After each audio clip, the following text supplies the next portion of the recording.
Bonsoir. J'ai pas appuyé sur le bon bouton, c'est la fatigue. Je disais donc. Bonsoir, braves gens. Et bonsoir surtout la rediff.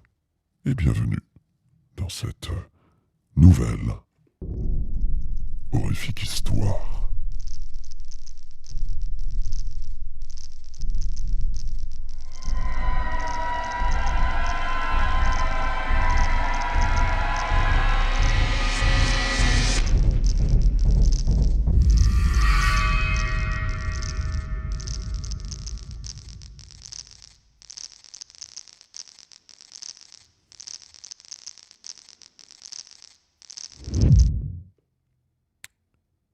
Et pour commencer cette deuxième soirée sur le cycle du rêve de Lovecraft, la première nouvelle qui sera l'arbre.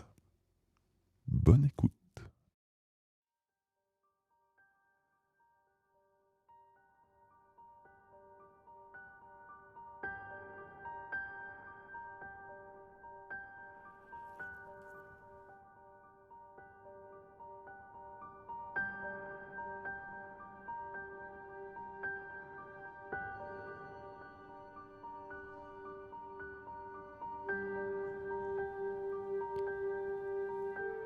Il y a, sur une pente verdoyante du mont Ménal, en Arcadie, une oliveraie dans laquelle se trouve une villa.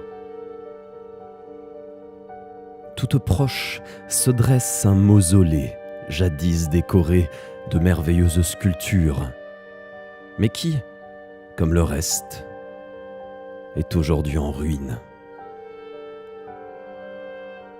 Au pied de la tombe, ces curieuses racines, brisant par endroits le bloc de marbre pentélique, s'élève un olivier d'une taille surnaturelle et d'une forme singulière.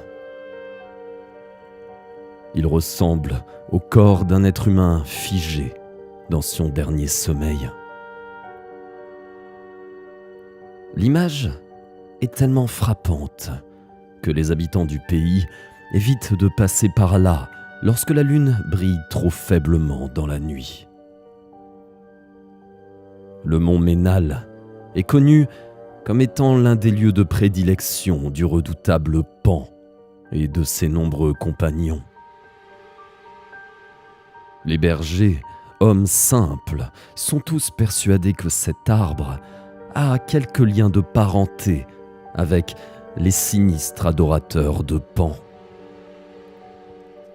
Pourtant, un vieil apiculteur, vivant non loin de la maison délabrée, m'a conté, lui, une histoire bien différente.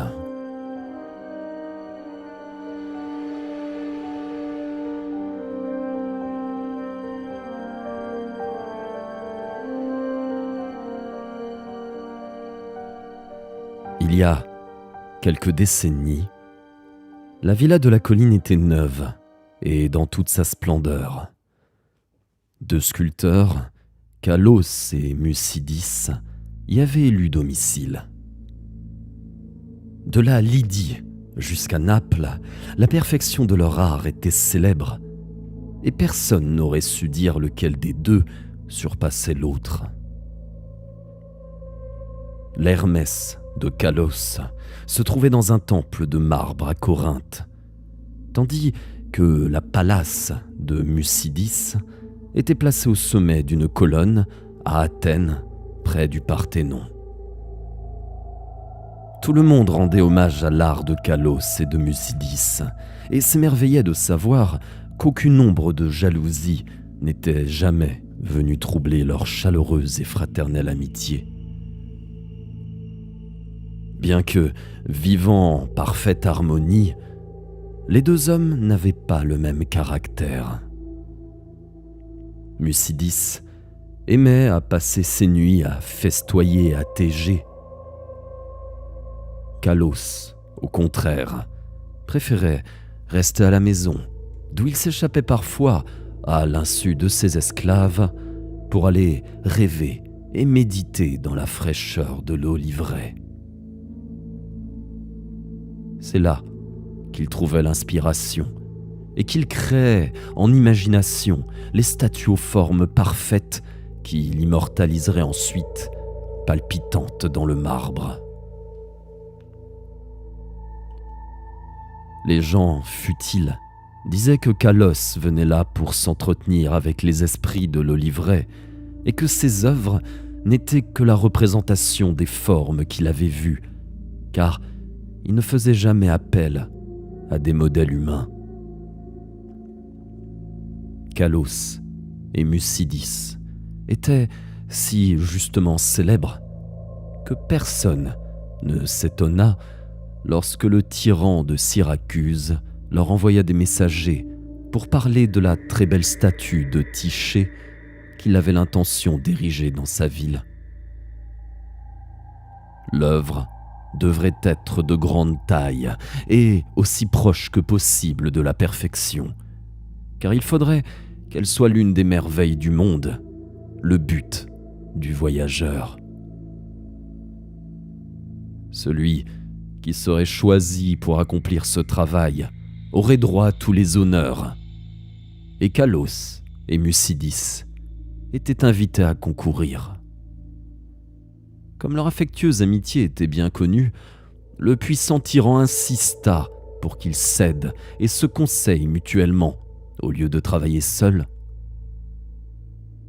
Cette collaboration donnerait sans doute 2 œuvres d'une grande beauté, puisqu'elles seraient conçues en commun par les 2 plus grands sculpteurs. Les 2 hommes acceptèrent cette proposition avec joie. Dans les jours qui suivirent, les esclaves entendirent d'incessants coups de ciseaux. Kalos et Musidis travaillèrent ensemble, mais dérobèrent leurs œuvres aux yeux du public. À part eux, personne ne put voir les 2 silhouettes divines taillées avec habileté dans les rudes blocs, informes depuis que le monde est monde. Et bonsoir, Redoc, et bienvenue à toi et à ta charmante communauté. Merci beaucoup pour le raid. On vient de commencer une nouvelle, mais je vous rassure, il y en aura probablement 3 ce soir. Donc, vous aurez des histoires complètes, ne vous inquiétez pas.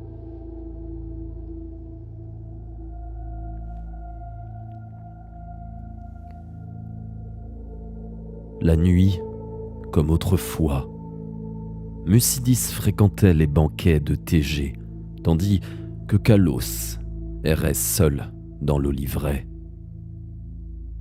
Mais, au bout de quelque temps, Musidis parut préoccupé. C'était curieux, disait-on, que la tristesse vint s'emparer de quelqu'un qui avait toute chance d'atteindre la consécration suprême. Plusieurs mois s'écoulèrent encore, mais rien dans l'attitude de Musidis ne laissait supposer qu'il se réjouissait de sa situation privilégiée.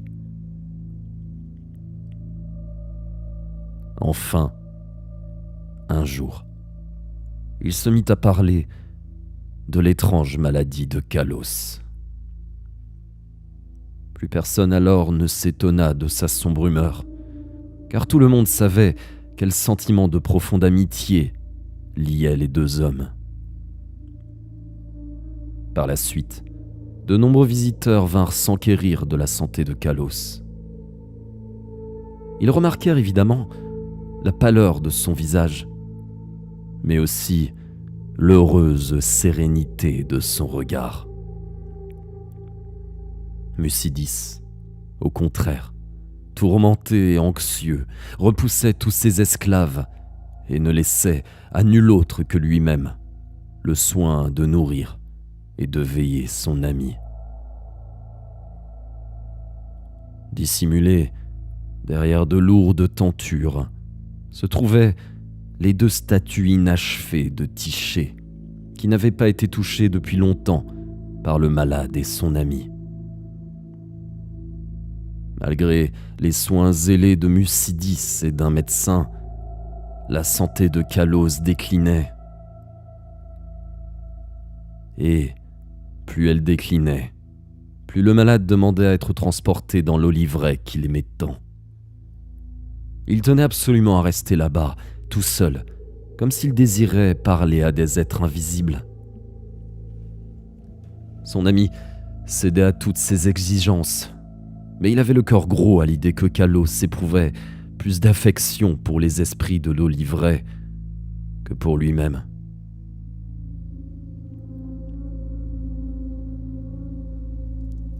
La fin se fit proche, et Kalos se mit à parler de l'au-delà. Mucidis, en pleurant, lui promit une sépulture plus belle que le mausolée. Mais Kalos le supplia de ne plus parler de splendeur de marbre. Un seul désir obsédait maintenant l'esprit du mourant, que l'on enterrât les branches d'un certain olivier avec lui, près de sa tête. Une nuit, alors qu'il reposait seul dans l'obscurité de l'oliveraie, Kalos mourut. Le tombeau de marbre que Mucidis, frappé de douleur, sculpta pour son ami bien-aimé, était d'une inimaginable beauté. Personne d'autre que Kalos n'aurait pu créer de tels bas-reliefs où étaient représentées toutes les splendeurs de l'Élysée. Et Mucidis n'oublia pas de déposer près de la tête de Kalos les branches d'olivier.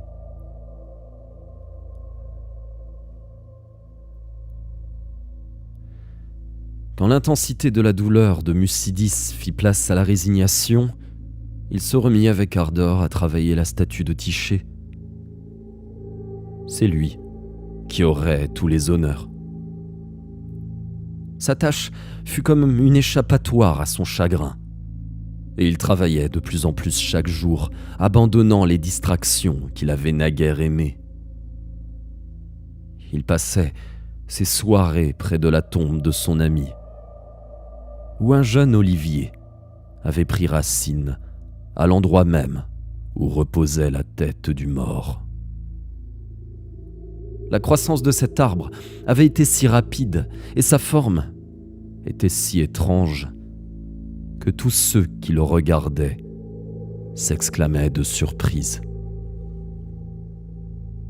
Mucidis semblait fasciné. Il éprouvait à la fois de l'attirance et de la répulsion.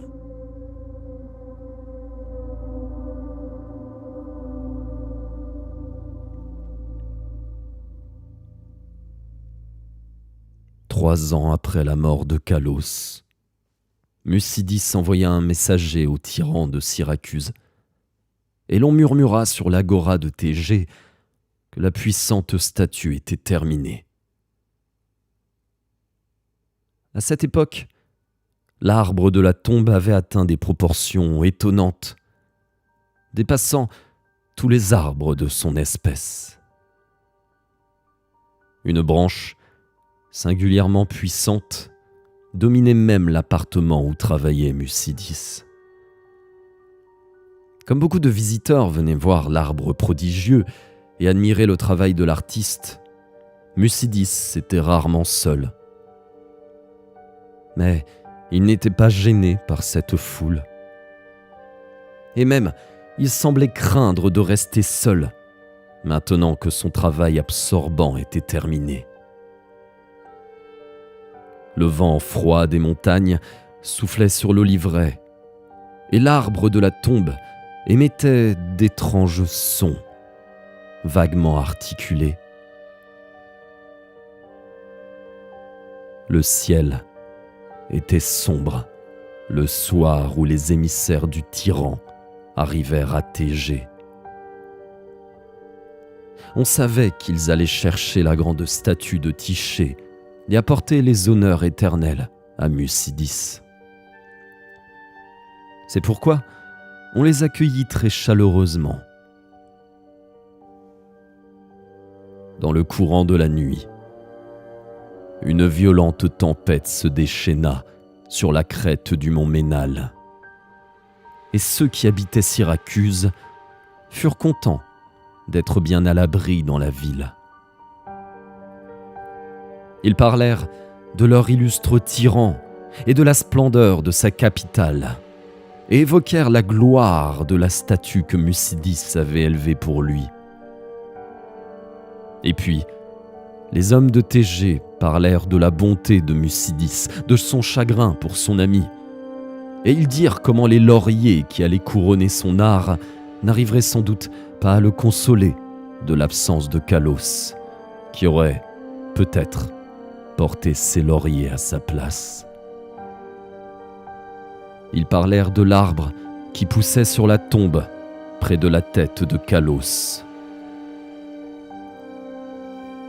Le vent hurlait horriblement, et ensemble, les gens de Syracuse et d'Arcadie adressèrent des prières à Éole.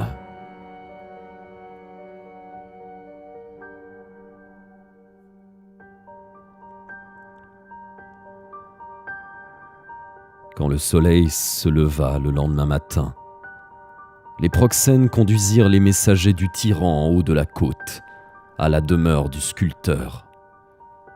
Mais le vent de la nuit avait fait d'étranges ravages.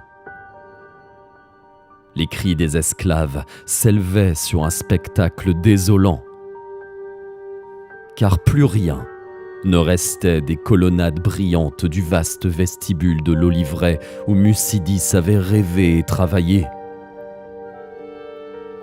Seuls quelques murs peu élevés se dressaient encore tristement, car la lourde branche de l'arbre étrange s'était abattue sur le somptueux péristyle, réduisant la grandiose architecture de marbre à un amas de ruines. Tous demeurèrent abasourdis, regardant alternativement les ruines et le grand arbre sinistre, dont l'aspect était si bizarrement humain et dont les racines s'enfonçaient si curieusement dans le tombeau sculpté de Calos. Leurs craintes et leurs inquiétudes augmentèrent quand ils pénétrèrent dans l'appartement dévasté, car on ne trouva aucune trace de l'aimable Mucidis, ni de la merveilleuse statue de Tyché. Seul le chaos régnait sur ces ruines monstrueuses. Les envoyés des deux cités repartirent fort déçus. Ceux de Syracuse, parce qu'ils n'avaient pas de statue à emporter. Ceux de Thégée, parce qu'ils n'avaient pas d'artiste à récompenser. Toutefois, les Syracusiens réussirent à acquérir, après quelque temps, une splendide statue à Athènes, et les Thégéens se consolèrent en élevant sur l'agora un temple de marbre célébrant les dons, les vertus et la piété fraternelle de Mucidis.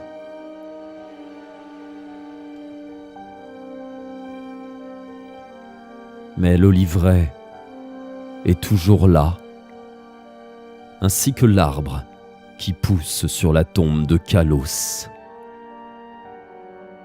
Et le vieil apiculteur m'a conté que, quelquefois, les buissons murmurent dans le vent de la nuit, répétant sans cesse: Oida, Oida, je sais, je sais.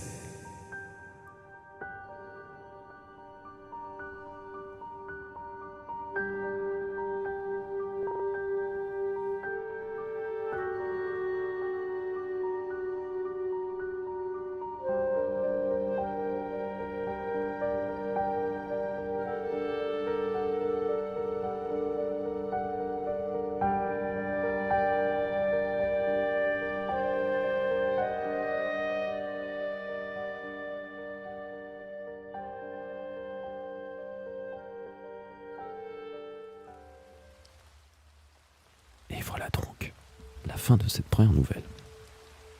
J'avais prévenu que ça serait une nouvelle courte, mais elle était cool.